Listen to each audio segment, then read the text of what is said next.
안녕하세요 여러분. 예쁜 하루입니다.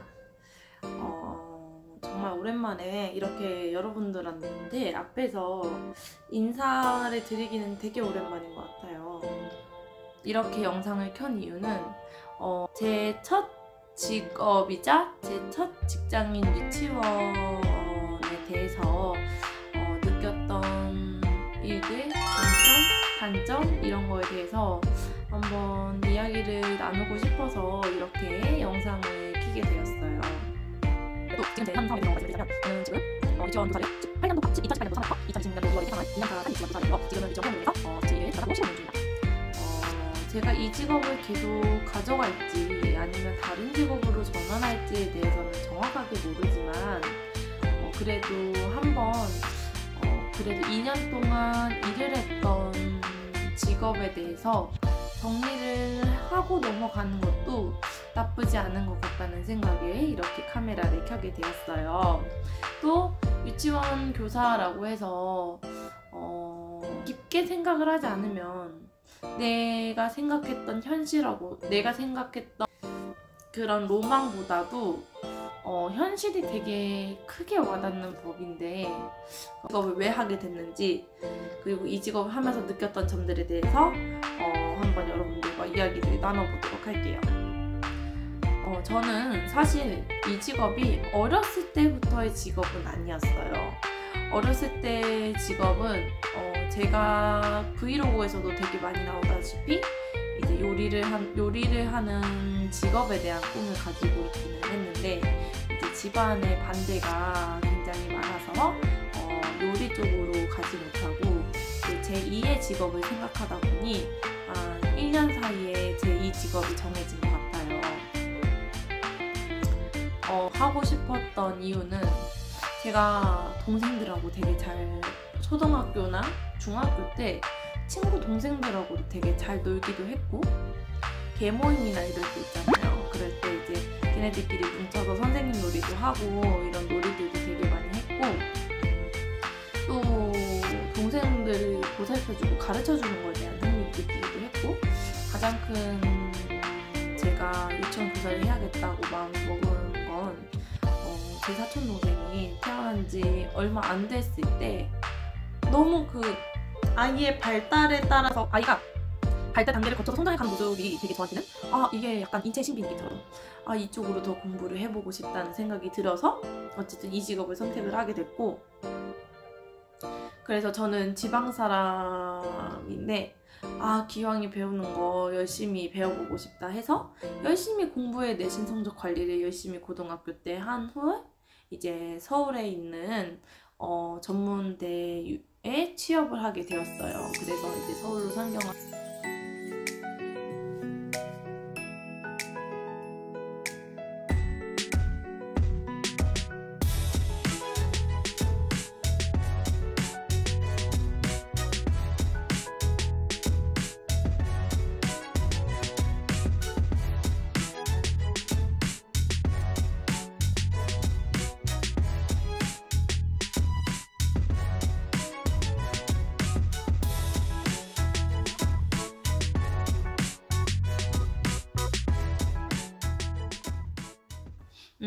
초임교사분들은 되게 걱정도 많으실 거예요. 내가 처음부터 담임 교사를 약간 이런 생각도 많이 들으실 텐데 먼저 초임교사분이시면 1년차이신 분들은 되게 준비해야 될 것도 많고 내가 그 원에 가서 익혀야 되는 것들도 굉장히 많을 거예요. 그래서 미리 전에 내가 3월 달에 아이들하고 시작하면 그 전주나 전전주에 가서 이제 미리 업무에 대해서 익히고 배우기도 하는데 저 같은 경우는 3월 1월 달부터 이제 원에 계속 출근을 했었어요. 새학기 준비를 하기도 했고 그리고 개인 업무, 서류 업무 같은 것들도 이제 파일들을 받아서 작성하기도 했고 그랬기 때문에 어쩌면 제가 이 직업을 시작할 때 되게 유연하게 흘러갔던 거일 수도 있어요. 근데 이제 요즘 언론에서는 사립 유치원에서 월급을 이제 보다 전에 출근을 하게 되면 월급이 나오냐 안 나오냐, 무급 출근이다, 이렇게 얘기가 굉장히 많이 들리더라고요. 저도 참 그 부분에 대해서는 되게 안타깝게 이제 생각을 하고 있고, 그분 같은 경우는 그래도 애쓴다고 하시면서 이제 교통비리원은 원장님, 원감 선생님, 그리고 교사 5명씩 이렇게 해서 이제 운영이 되어가고 있었어요. 여러분이 가장 궁금해하시는 것들 중에 하나는 유치원 교사의 아무래도 단점보다는 장점을 먼저 얘기하는 게 낫겠죠. 유치원 교사의 장점을 제가 이제 생각을 곰곰이 많이 해봤어요. 유치원 교사의 장점은 어떤 게 있을지. 근데 이제 유치원 교사의 장점 중에 하나는 아이들하고 생활한다는 거에 큰 의의를 두는 게 그 장점 중에 하나라고 생각해요. 아이들하고의 이제 보통의 사회초년생 같은 경우는 거의 저의 밑에 사람들보다는 저희 상사나 윗사람들이 되게 많을 거예요. 티 없이 맑은 아이들과 생활을 한다는 거, 그게 이제 가장 큰 장점인 것 같고요. 아이들하고 생활하면서 저도 몰랐던 것들도 알게 되고 좀 그런 것들이 있는 것 같아요. 아이들의 발달 단계에 따라서 적절한 교육들을 시행할 수 있고, 그걸로 인해서 성취감을 느낄 수 있다는 게 가장 큰 장점인 것 같아요.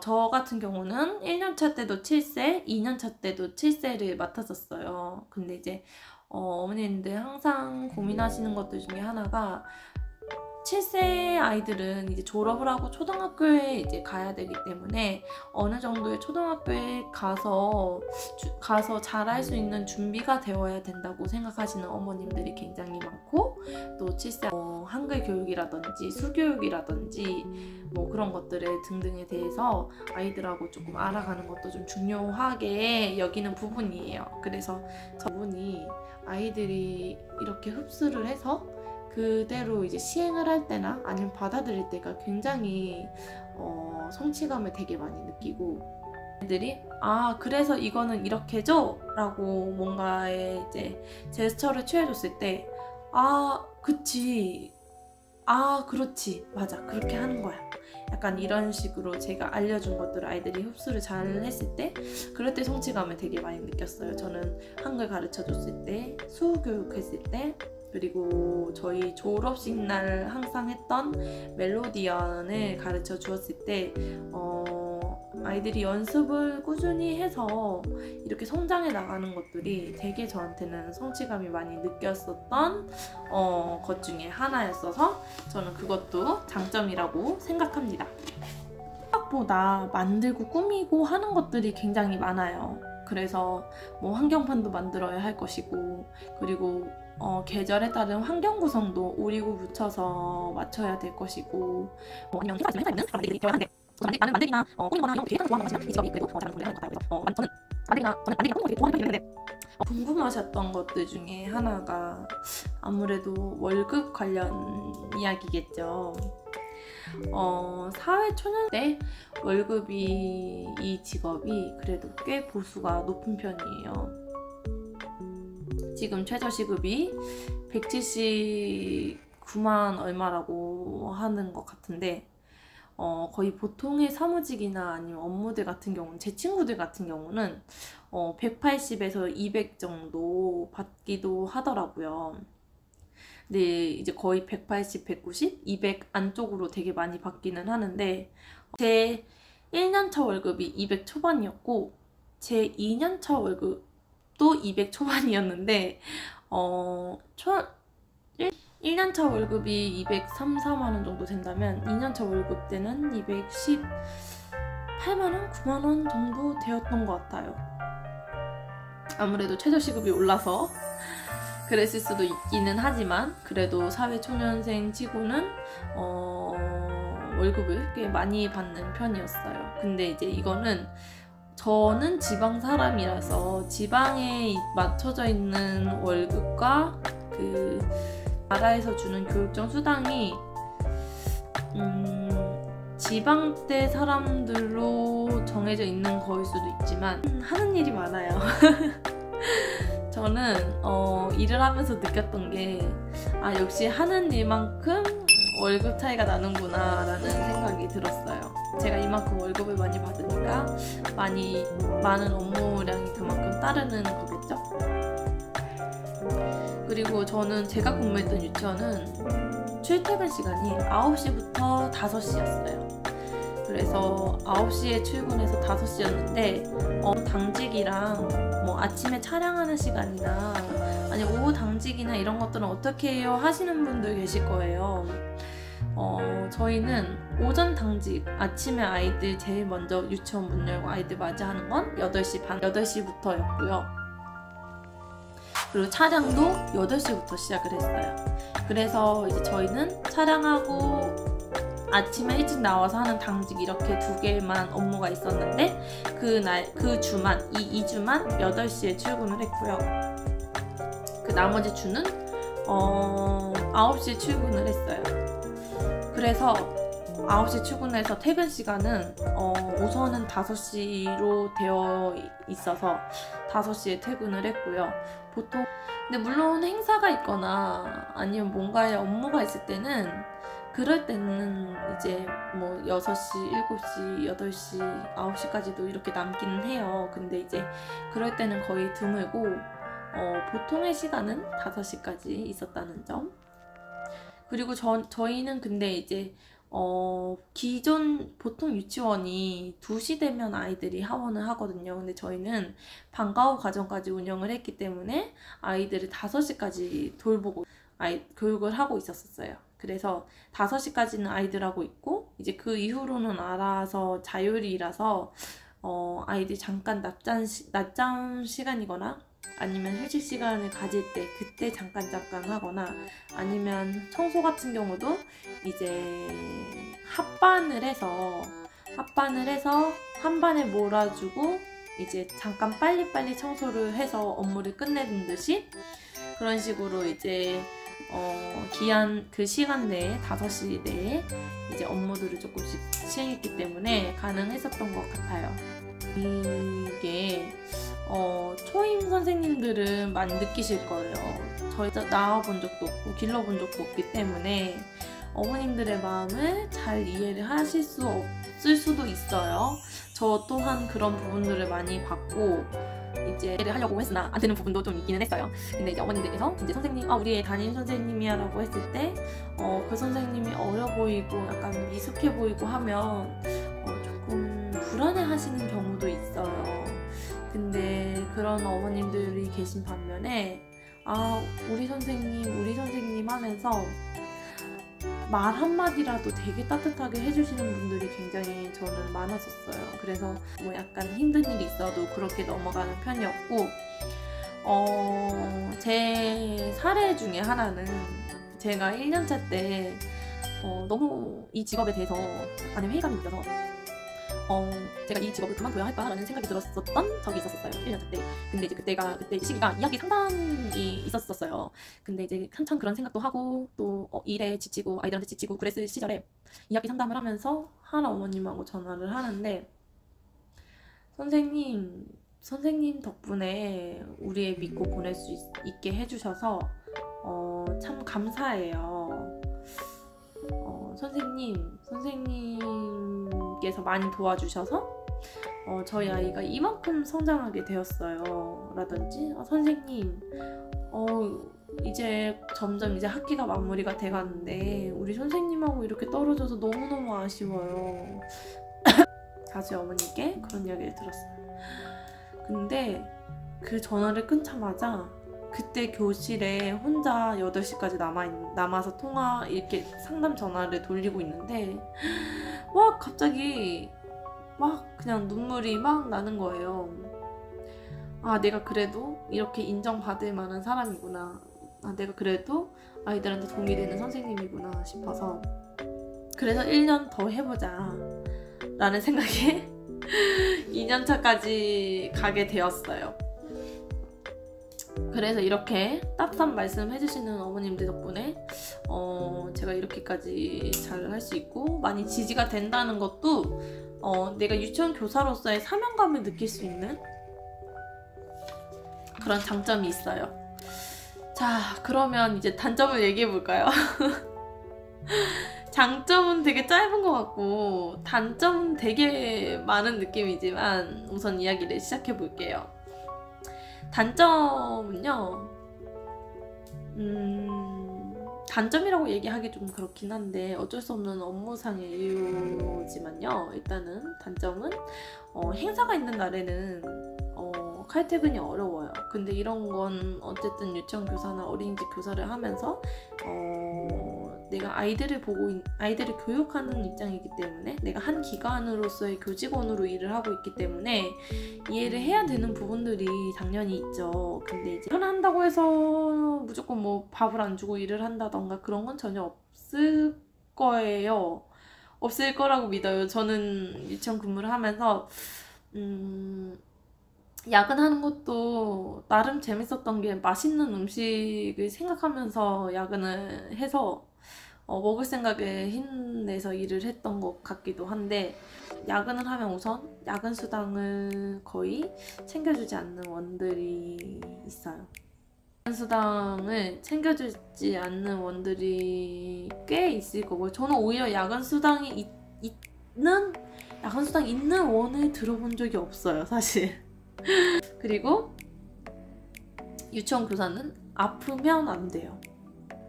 결석도 할 수가 없어요. 연차도 쓸 수가 없고요. 교사가 없기 때문에 할 수가 없어요. 국공립은 모르겠는데 사립 유치원 같은 경우는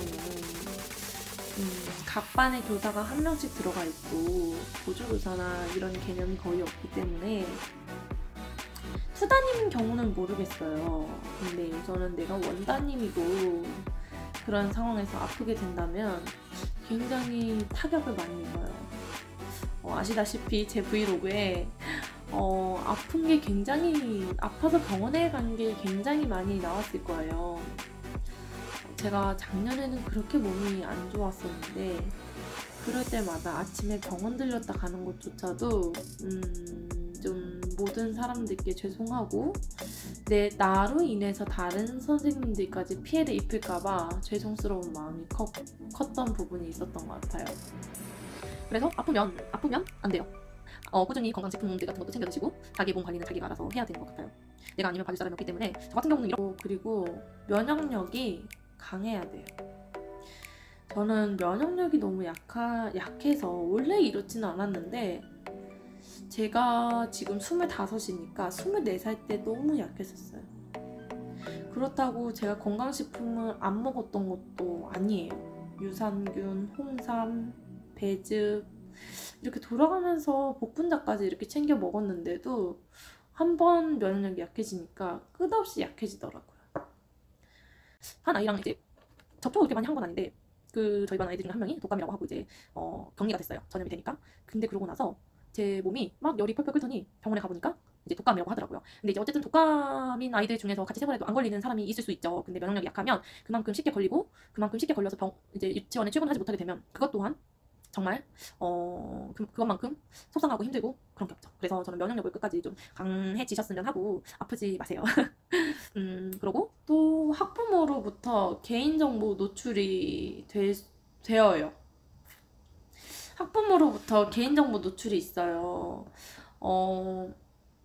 제 친구도 저랑 지금 제 친구는 올해 3년차 교사인데 이 친구는 이제 핸드폰 번호, 자기 개인 핸드폰 번호를 이제 어머님들께 공유한 유치원이 아니었어요.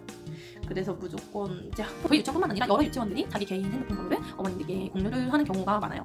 그 이유는 아무래도 유치원 한 핸드폰으로 모든 원하의 어머님들 연락하기에는 응대가 조금 힘들어질 수도 있고 또 교사가 개인이 스스로 전해야 되는 어머님들에 대한 내용이 있을 거예요. 그런 내용들도 전달하기에도 불편함이 있고 등등의 여러 가지 이제 그런 것들이 있을 거예요. 근데 이제 그런 것들이 단지 이제 어머님들을 위해서 또 교사를 위해서 서로 간에 위해서 이제 공유가 되는 부분들인데 이게 잘못 악용이 되는 경우가 있어요. 실제 사례를 예를 들면 이제 카카오톡을 예를 들 수가 있겠죠. 이제 카톡에 올라와 있는 교사의 개인 사진에 대해서 이제 이렇게 저렇게 이야기를 하시는 부분들이 있어요.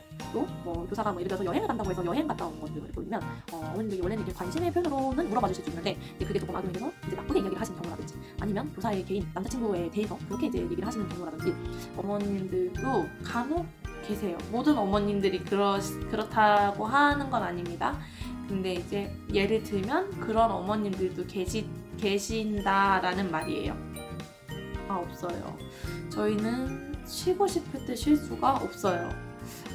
대신 장점이 될 수도 있어요.